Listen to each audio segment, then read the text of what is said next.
পটুয়াখালীর পায়রা ১৩২০ মেগাওয়াট তাপবিদ্যুৎ কেন্দ্রের ব্যবস্থাপনা পরিচালক ও প্ল্যান্ট ম্যানেজারের অপসারণ সহ ৯ দফা দাবিতে কর্মসূচি পালন করেছে ভূমি অধিগ্রহণে ক্ষতিগ্রস্তরা। বিস্তারিত থাকছে পলাশ হাওলাদারের প্রতিবেদনে। সোমবার 6 লেন সড়কের টিয়াখালী বাজার সংলগ্ন এলাকায় বসে এই কর্মসূচি পালন করেন তারা। এ সময় বক্তব্য রাখেন ক্ষতিগ্রস্ত পরিবারের সদস্য, আন্দোলনের সমন্বয়ক রবিউল আওয়াল অন্তর, রেজাল পেদা, আবু বকর সিদ্দিক, শহীদুল ইসলাম, মেহেদী হাসান ইলিয়াস ও শারমিন সহ আরো অনেকে।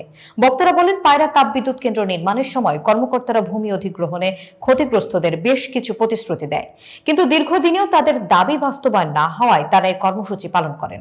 তাদের দাবি মানা না হলে বিদ্যুৎ কেন্দ্রের প্রধান ফটকে অবস্থান কর্মসূচি সহ আরো কঠোর কর্মসূচি পালন করবেন বলে জানান বক্তারা।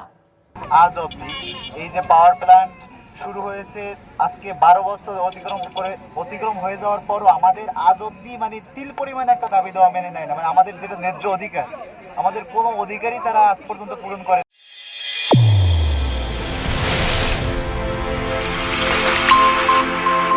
চ্যানেল A1 হৃদয়ের স্পন্দন।